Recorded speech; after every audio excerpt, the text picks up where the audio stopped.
Ah, Pokemon. You know, I truly have a soft spot for Pokemon in my heart. I think anyone who grew up at the time of its release does. As a kid, I was addicted to everything Pokemon, and now that I'm in college, well, shit, it's only escalated. Nearly everyone at my college still likes Pokemon, and for good reason. Pokemon was just simply an original concept. Seriously, little monsters you throw freaking capsules at to engage them and then use them later in combat? Who the hell thinks of this shit?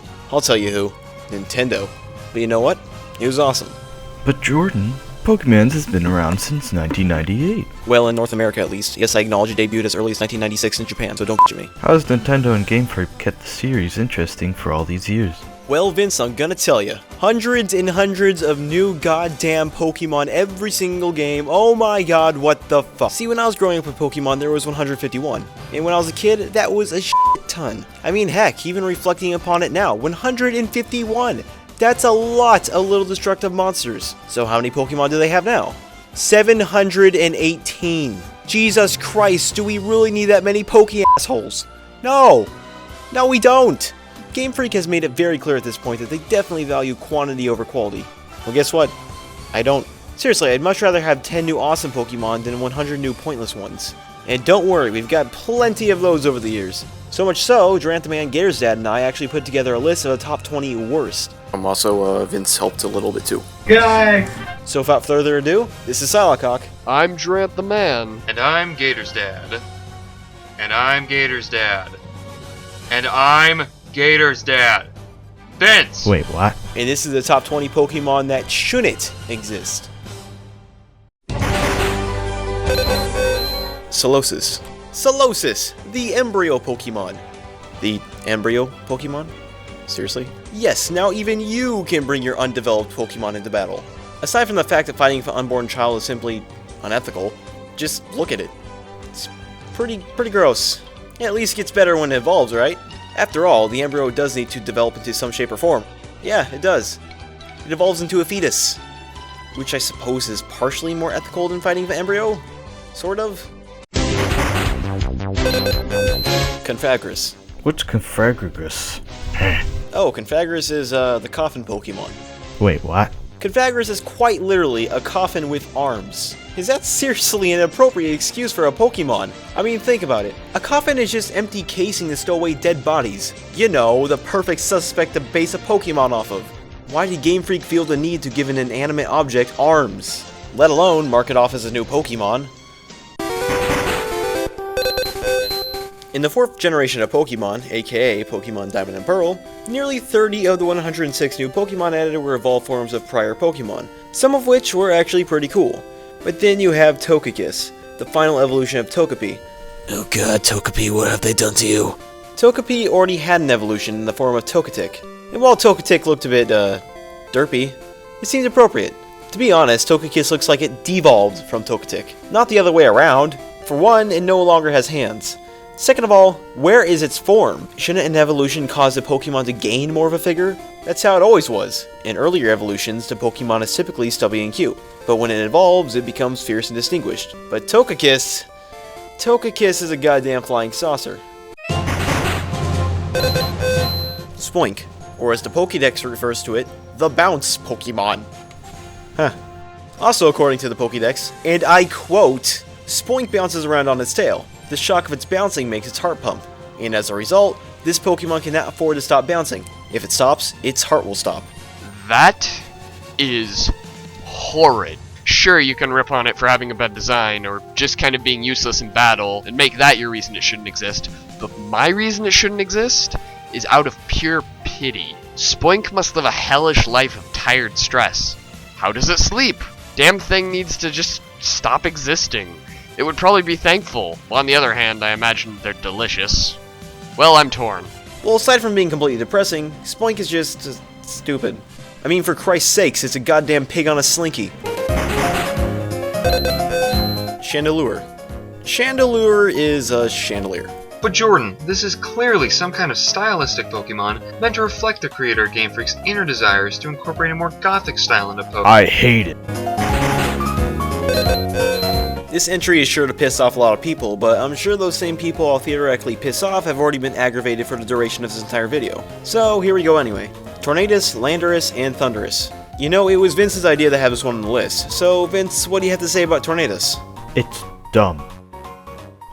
Thanks for your input there, Vince. Tornadus, alongside its other variations, is arguably the dumbest design for a legendary. I mean, you look at it, and you don't even know what you're looking at. Is that white scribble supposed to be a mustache or a cloud? If it's a mustache, then why does he have a Hitler stash under his mustache? Or is that his mouth? What is this even supposed to be? Some type of genie? And as if the design wasn't bad enough, it's actually repeated in its two other forms, with the biggest difference being a mere palette swap. Ladies and gentlemen, please give a round of applause for the absolutely ingenious minds at Game Freak.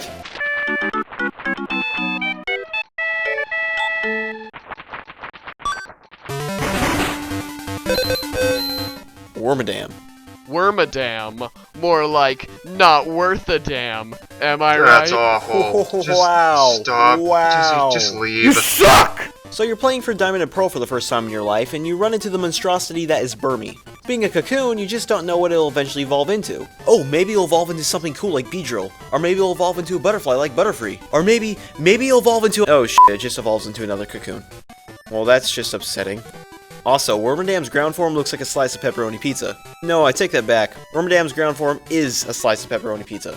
If there's one thing Pokemon games are good at doing, it's copying themselves. Wormadam is basically the 4th generation version of Metapod. However, Wormadam has something that no other cocoon Pokemon can say it has. You see, Wormadam is different. It's special. It has a funny way of letting you know that.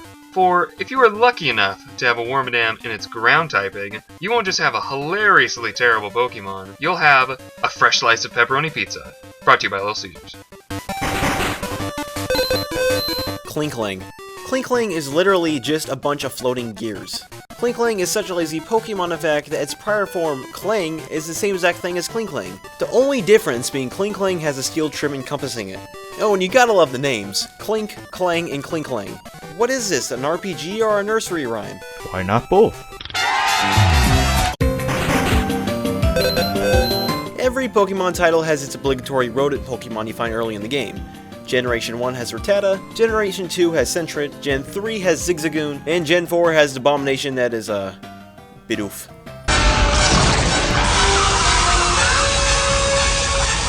But even Bidoof, as lovely as it is, doesn't even compare to the horror that is Patrat. Aside from it being laughingly weak, Patrat might honestly be one of the creepiest Pokemon ever conceived. Just look at those eyes, my god, just look at those freaking bloodshot eyes. Looks like someone's been hitting the fields, if you know what I mean. Licky Licky. I don't even need to show you guys a picture. Just saying the Pokemon's name, Licky Licky. The poor thing was indisputably doomed from the start. But here you guys go anyways. So as the name vaguely implies, Licky Licky is the evolved form of Lickitung, a Pokemon that was already questionable to begin with. While Lickitung just looked, suggestive, Licky Licky simply looks plain derpy. And just look at this, what kind of evolution is this? His tongue actually gets shorter and he puts on a few pounds. What the hell is with all these 4th gen evolutions that look like de-evolutions? Damn you, Pokemon Diamond and Pearl! Combee. Combee? A bee with a honeycomb for a body? This makes Honey Nut Cheerios a terrifying thought for the Pokemon universe. So, does this thing compose the walls of its own hives? Because that's terrifying. A wall of smiling faces watching you always. Also, 3 faces. Why? Just why? Pokemon already had a bee Pokemon in the form of Beedrill, so why they felt obligated to add another bee is beyond me. What's even more questionable is as to who thought it would be a good idea to make it a beehive Pokemon. This Pokemon always reminded me of that honeycomb cereal actually. Except, you know, with 3 smiley faces. It's stupid. Probopass. The apparently compass Pokemon. I mean, fuck, that's what it says in the Pokédex entry at least. But seriously, this thing is as much as a compass as this is real butter. But it's not real butter. It says right there. See? It's not real butter. It's fake butter. And I just can't believe it. Honestly, Probopass looks more like the stone heads of Easter Island than any compass I've ever seen. And by the way, its nose hair? Not nose hair. Those are actually metal filings because Probopass is nothing more than an awkwardly shaped magnet. Ew. But magnet and compass controversy aside, Probopass is primarily on the list because it looks f***ing retarded. Tangrowth. Okay, so Tangrowth. It's an evolution of Tangela, which obviously really needed an evolution. Okay, seriously, Tangrowth is so damn pointless. From a game perspective, Tangrowth has stats just abysmal enough to doom it to the category of rarely used. Unable to stand up to any special attacks, and with speed that literally makes it slower than a snail, Tangrowth just isn't worth the effort. From a creative standpoint, Tangrowth makes even less sense, as it just appears to be a taller, fatter Tangela that's lost its sense of shoe style. Like Lickilicky, Toka Kiss, and Probopass, with Tangrowth, Game Freak continues to make the mistake that making a Pokemon bigger and physically bulkier makes for a good evolution, which clearly, given that all 4 of them are on this list, it doesn't. Amoongus. I really don't know what to say about this one. It's a mushroom that resembles a Pokeball. The design is lazy, the concept is dumb, and it's a grass poison type. As if we didn't have enough of those already. Amoongus? Like the stupid saying, fungus among us? Seriously, Game Freak? What's next? Fun Guy? The Pokemon that gets invited to parties? Jesse, just stop. Luvdisc. A f***ing heart.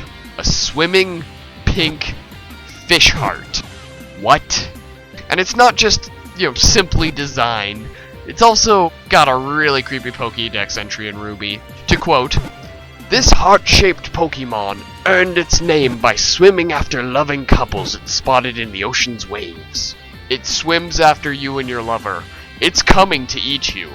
I know it doesn't say this, but we know some adorable Pokemon kill people. Like the one that takes children? So, Luvdisc is hunting down lovers. It's also said to make couples fall in love. It must prefer the taste of humans in love. The sick, sick bastard. I have no idea what the heck Jesse is talking about. Honestly, Luvdisc Pokédex entries are actually sort of adorable, such as this one from Diamond and Pearl. It lives in warm seas. It is said that a couple finding this Pokemon will be blessed with eternal love. That's honestly really sweet, but that doesn't change the fact that Luvdisc is just a levitating heart. And that's f***ing creepy. I would agree with Jordan that Luvdisc isn't as bad as Jesse says.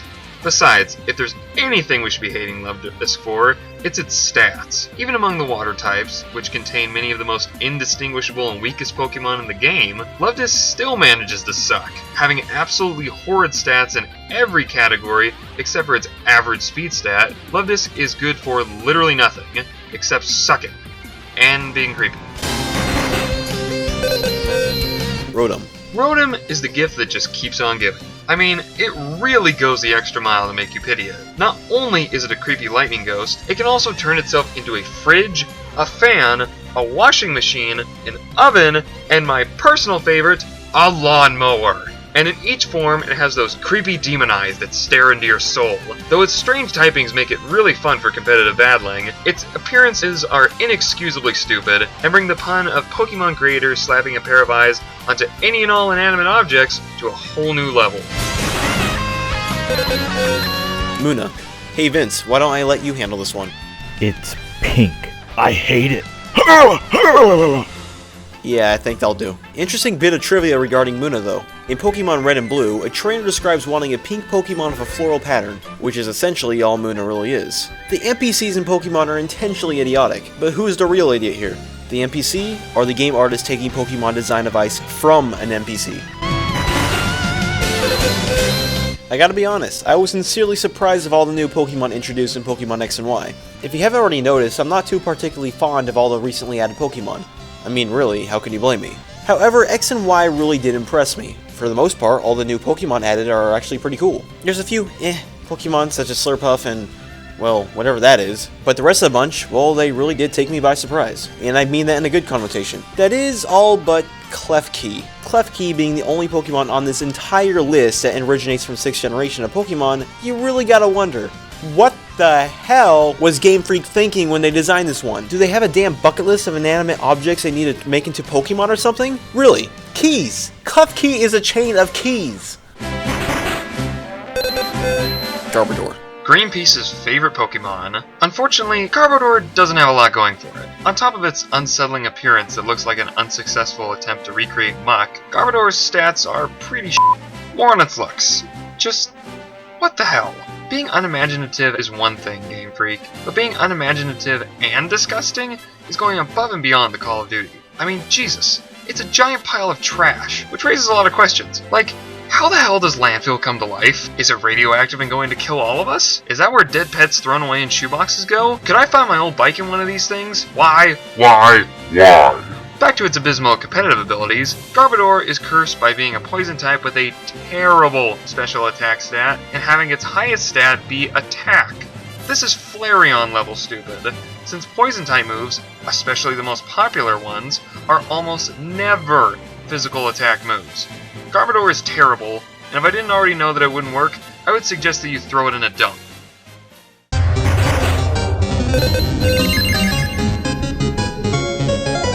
Vanilluxe. Horrible is all I can use to describe Vanilluxe. Despite its particularly scrumptious design, it fails to even remotely stand out amongst ice types in any other way than looking stupid and gimmicky. While its stats aren't particularly horrid, it is such a shallow move pool that it's impossible to capitalize on this, as Ice Beam simply isn't going to work on everything. Also, to be pretty honest, Vanilluxe's shiny is terrible and a serious wasted opportunity. For the love of God, Game Freak, you could have made it look like butterscotch, or chocolate, or even mint. But what did they do? They made it a slightly darker shade of blue.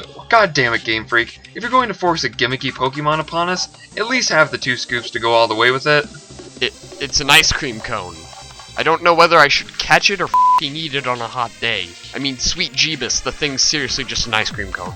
I love ice cream, but I don't want to use it in a fight. I'd be afraid the other Pokemon would just eat it, or laugh at it, or both. I just hate it because I don't know. Vanilluxe hits the #1 spot in this list because not only is it, well, the ice cream Pokemon, but even its design is pretty bad. It's not cute, Game Freak, just creepy. But hey, at least I'll have something to give to my kids once they get back from the dentist. See, this is the reason why kids play with their food. Because they'll wave around their ice cream screaming around it's using Ice Beam. It may be the ice cream Pokemon, but there is certainly nothing sweet about Vanilluxe. Thanks for watching, guys, and thanks to Jerranttheman, Gatorsdad, and FreeThrowmpro for helping me out with the video. And a shout out to Ryan Rickert for straight up buying me Pokemon X. He's an awesome photographer and you should definitely check out his stuff. I'll leave a link to his website in the description below, so definitely hit him up and let him know how awesome he is. And hey, if you want to watch more videos, check out these ones. My next video will be an aftermath video of the relationship animation I did because, well, I have a bit of stuff to talk about and a lot of questions to answer. But until next time, thanks for sticking with me, guys, and have a good one.